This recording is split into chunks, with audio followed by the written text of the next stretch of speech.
Well, I'm here to tell you that I witnessed the destruction of medicine in my career. So I'm going to attribute a lot of it to evidence-based medicine. I'm going to lead up to that. But first, I have to go back in time to me struggling to get into medical school back in the 70s, being rejected twice, ending up going to school in Belgium, which turned out to be the best thing I ever did. I had to study medicine in French. I learned a new culture. I had a different perspective on life. I read the Bible. I had all sorts of incredible experiences over there. And when I graduated medical school, I was so proud. I was literally euphoric for years after that. And I enjoyed every moment of my medical education. It was just so amazingly great. I had such incredible professors over there. We studied science like you have no idea. I mean, nothing like here. We were very deep into science over there. Then when I went on to doing my clinical work back in New York and then ultimately Philadelphia, I also had amazing professors and mentors. In fact, we know Stanley Goldfarb, who founded Do No Harm. He was one of my mentors in nephrology at University of Pennsylvania. And the training was incredible. By the time I was, 1990 is really when I started my full academic career in New York. And back then, medicine was amazing. It was absolutely a wonderful thing to be a physician. It's hard to just believe now because of how far we have fallen. But being a doctor was the best profession in the world. And we were widely recognized as such. But we gave it all away. We let it all slip away. I saw it happen with my own eyes. I'm here to witness to that. Most doctors back then were in private practice. Over 90% were in independent private practice. They followed their patients through the hospital. That was routine. And I trained with these guys as I worked with them in Beth Israel Medical Center. They were excellent doctors, and they knew their patients, and they provided incredible care. And they were independent. They were independent financially. They were supported by their practice. Their patients paid them. They got paid directly. The patients then billed insurance. So they had a direct financial relationship with their patients, and they took care of them as though they were family. It was something to witness. Now fast forward to 2020. Majority of doctors are employed by either a hospital or some sort of a corporation. They then follow rigid protocols in the office or in hospitals. The hospital care, the private physicians were kicked out, literally kicked out. Hospital care is now exclusively delivered by so-called specialists who are just really generalists in hospital medicine, and they're called hospitalists. These hospitalists are following rigid protocols. 2020, we saw the COVID protocols. We saw them administer remdesivir. We saw them intubate patients unnecessarily. We saw them deny life-saving care with drugs like ivermectin, hydroxychloroquine. They were completely on board with the CDC guidance. They didn't see patients in their office. They closed their offices for the most part. They didn't mind not having family attend to the patients in the hospital.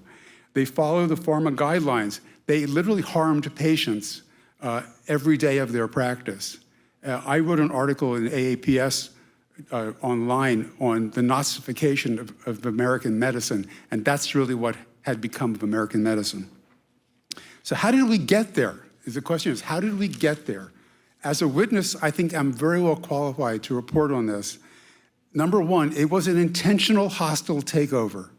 The medical profession of independent private physicians was a threat. It was a threat to big pharma because they were skeptical and they didn't just routinely write prescriptions. You know, they questioned the new drugs. They didn't just jump into them. They also were loyal to their patients. They were not loyal to any sort of corporation. They were loyal to their patients. They could not be manipulated. They were not following government protocols. They were actually an obstacle in the way of totalitarianism. And so therefore it was essential that the independent medical profession be eliminated. And they were. And the evidence is all around you. Where are they? Most of them are in this room, right? I mean, we're down to a handful of independent doctors, but we are going to save medicine. So doctors lost their financial independence. They accepted Medicare. Medicare was initially a very generous, open-ended, no-strings-attached program, and doctors got bribed into accepting it because it was kind of like, yeah, you bill the patient bills Medicare. What's wrong with that? Well, Medicare got increasingly restrictive, and all sorts of hoops had to be jumped through to get paid, and eventually you had to agree to accept the Medicare payment and not do even balanced billing, which used to be a thing. So that led to doctors accepting direct third-party payment. They were no longer being paid by their patient. They were being paid by some third entity, and therefore they lost their independence. I could do a whole lecture on this, but I don't have time, so I'm just going to give up. They go forward. They gave up their ethics. Medical ethics was like the essence of the profession, was do no harm, take care of your patient, Hippocratic oath. What was the first thing to go? Medical confidentiality. Doctors agreed to turn over diagnostic information to these third-party payers in order to get paid. They had no right to this information, and doctors did not even put up a fight. They gave it up, okay? Lawyers protect attorney-client privilege to the death.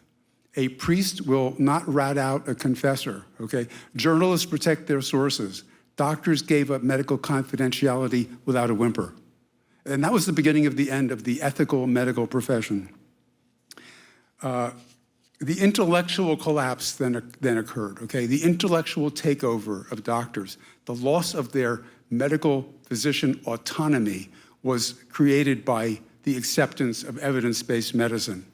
Now, evidence-based medicine was not imposed upon them, okay? They accepted it. Doctors accepted it. What is evidence-based medicine? It sounds so good. It sounds so innocent. It sounds so wonderful, right? Yeah, of course, we use evidence. The point is, we always used evidence, okay? We didn't have to be told to use evidence. We always used evidence. But what evidence-based medicine did was it created a system, a hierarchy of quality of evidence. In other words, they said you have to use the best evidence to take care of your patient. Well, what's the best evidence? The best evidence is what they say is the best evidence, right? So it's essentially authoritarian by its very nature. They had this hierarchy of evidence with randomized controlled trials and then later on meta-analyses at the top. Basic sciences, which were the basis of medicine, were relegated to a much lower level, and clinical experience was like dismissed, literally dismissed, as just anecdotal. So you could have an incredible experience, as many of my colleagues did, treating COVID patients, say, with ivermectin, as Pierre Corey and others did, and see them go from dead to alive overnight, and that's dismissed as an anecdote. They literally said, don't bother us with this stuff. We need randomized controlled trials. It's absolutely insane. So here are some of the other problems with evidence-based medicine. Obviously, evidence isn't science. Evidence is just something that we use in a scientific process, and you can produce, create, or find evidence to support any hypothesis. Randomized controlled trials are flawed almost always, and they can only apply to the population studied. And even in that population, there are they cannot tell who is going to do well. And you cannot take evidence from a randomized controlled trial and apply it across the board to an entire population, yet that is what they do. Even in that trial, there were those in the placebo group who did fine, and there were those in the treatment group that did badly. You don't know from the trial how your patient is going to react to a treatment. So it cannot be the basis for a system of medical practice, which is what evidence-based medicine purports to be. They adopted a legal definition of proof because there is no scientific proof. A scientific theory can only be disproven. For example, Dr. Diamond told us about the patients with very high LDL cholesterol living a normal lifespan. and patients with low or normal cholesterol dropping dead or having heart attacks. Well, that is an observation that disproves the cholesterol heart theory right then and there. So that theory is dead and gone. But nevertheless, it's propped up by evidence-based medicine because there are all these junk science, pharma-sponsored studies that the doctors quote to justify their use of statins to lower cholesterol, even though they are producing harm in every patient that they are prescribing a statin to. So RCTs are the domain of pharma, right? They are the specialists in designing, in fact, they farm it out, but they are the specialists in creating studies that will highlight their drugs. And they use them as marketing. They get an RCT, then they get it published, and then they buy reprints of the study from the journals. And that's a huge source of income for the journals. So that, in addition to the advertising, enables them to control the medical journals. So they control medical schools, they donate huge amounts of money to medical schools, they control many academic physicians through consulting fees, research fees, speaker fees. I know, I did that once. And they control graduate medical education. You just heard from Dr. Jackson. So they have created what Toby Rogers, who's a brilliant PhD, he calls this an epistemic bubble, where everything that physicians learn and know comes from pharma. So you can't even know that you're doing the wrong thing because everything is pharma and everybody within this bubble agrees on it. The evidence base, in other words, that evidence-based medicine relies on, i.e. the medical literature, is corrupted because the studies themselves are created by pharma, they're ghost-written by name authors, and they are published at the behest of pharma. And if they don't like the results, well, they don't publish it. Right? So you get a very biased view that drugs are effective, for example. Psych meds were a great example of this. So the pharma journals, pharma controls the journals, okay? They pay the editors, they pay reviewers, they pay the people that create the guidelines. So the evidence-based medicine translated into control of medical practice by the proliferation of guidelines, practice guidelines. These literally did not exist until around the year 2000. I saw them creep in nephrology, and I immediately said, this is not good, and I pushed back, and I started to write articles saying, no, this is not right. I looked into them, and I saw that they were created by pharma, and that the panelists who write them all have pharma money coming in. And they're invariably recommending that you use the pharma products at higher and higher doses. It's very transparent when you look at it. And I was in a lot of debates on this. I wrote a lot of articles on this. And I thought, how can doctors be so stupid to write these guidelines? Well, the answer is they're getting paid, right? But I told them, look, once you write these guidelines, you can't control what happens to them. They're going to be taken by outside authorities, and they're going to be used to limit your pay and then ultimately to control the way you practice. And that is exactly what's happened. They took this term standard of care. Standard of care used to mean simply that you treated your patients ethically and responsibly. It was a very loose, there was no strict definition of standard of care. And they morphed that into what is actually standardized care, which is to follow the practice guidelines. So if you step outside and practice according to what you think is right for the patient, well, you're outside the standard of care and you're liable. You're potentially setting yourself up for either a lawsuit or an attack from a licensing board or a certifying board. And that's what we are seeing happen, right? We are seeing physicians attacked by their boards. Paul Thomas, great example, he's a great guy, pediatrician. He published an article based on his practice and showing that his unvaccinated kids were a lot healthier than his vaccinated kids. A week after the study's published, he gets a hit from the Oregon Medical Board, and they delicensed him. This is, not making this up. This is actually happening. So the guidelines have led to this idea that you have what they call now settled science, that there's one way to do things, and it's our way or the highway. Not only does that discourage more research, because the truth is science is never settled, and we don't know the absolute right way to do anything. There's always differences of opinion on how to treat patients. And that's good, right? It shouldn't be one size fits all. We're all different. But evidence-based medicine has led to this one size fits all policy that is now being applied, which is why when you go into a doctor's office, they're going to do some blood tests, they're going to find your cholesterol's a little high, and you're going to leave with a prescription for a statin, which is going to harm you. And this is medical practice today. This is why I say the profession literally has been destroyed.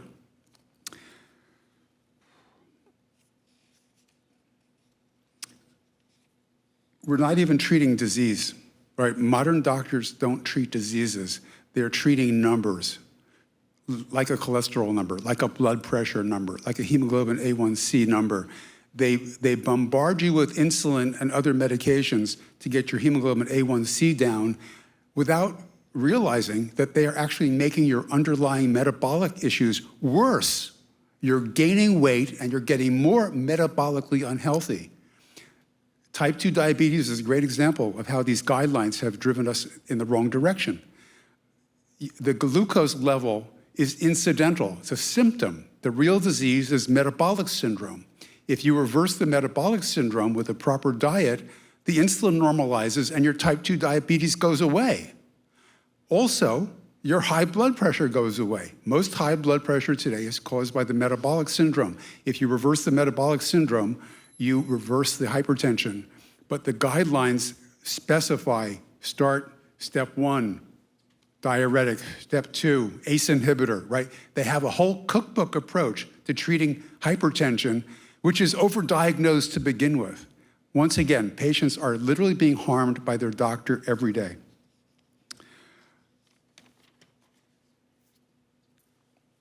So I said, they've dismissed effective treatments as anecdotal.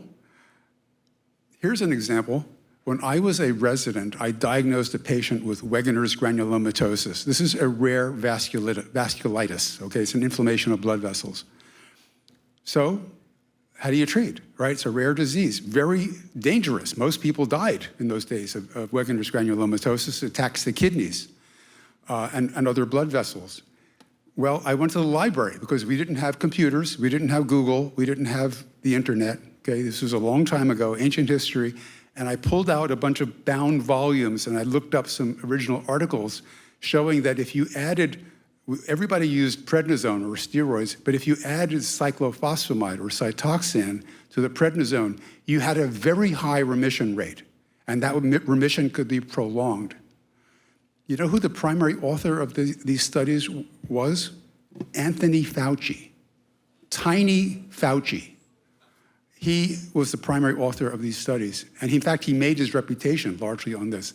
Well, these were not RCTs, right? These were observational trials of a case series of patients with this disease. Valid, right? It's valid. So this idea that you dismiss anything that's not an RCT is ridiculous. It is totally anti-scientific. And in fact, evidence-based medicine is anti-scientific. It's in fact a cult, and it harms patients, and it really has destroyed the medical profession. So I don't know what my time situation is, but I'm going to try to wind it up. We need to abandon the evidence-based medicine cult. I'm lobbying guys like James Lyons Weiler, who has the ear of RFK Jr. I don't want to hear RFK Jr. talk about evidence-based medicine at all. I don't even want to hear him talk about what he calls gold standard science, because what does that mean, okay? Science is science, right? I mean, let's just do real science and not put labels on it. We have to go back to treating patients as individuals. And what that means is you treat them as an N=1 study. They are their own control. You first have a diagnostic hypothesis, which you test out, and you confirm your diagnosis, and then you come up with a treatment based on your knowledge of the patient, your knowledge of pathophysiology above all else, maybe pharmacology if you're going to go that route, maybe just diet. Diet reverses a lot of disease, okay? And that really should be our go-to first step. And then you assess the result. That is a scientific approach to medical practice. Okay? You do not need guidelines. Guidelines turn off your brain. They make you dependent. You completely surrender your critical thinking ability. And I actually had doctors down in Grenada, where I worked for a few years, come up to me, and when I questioned the utility of guidelines, they said, well, how are we going to practice? Literally, they are lost without these cookbooks telling them how to practice. And that is the situation you will find in many doctors' offices today. So I'm just saying, someone tells you, don't eat salt, don't eat fat, don't eat eggs, don't eat meat, take this statin, run away, okay? Turn around and run as fast as you can out of that office, because that doctor is going to harm you. Thank you very much.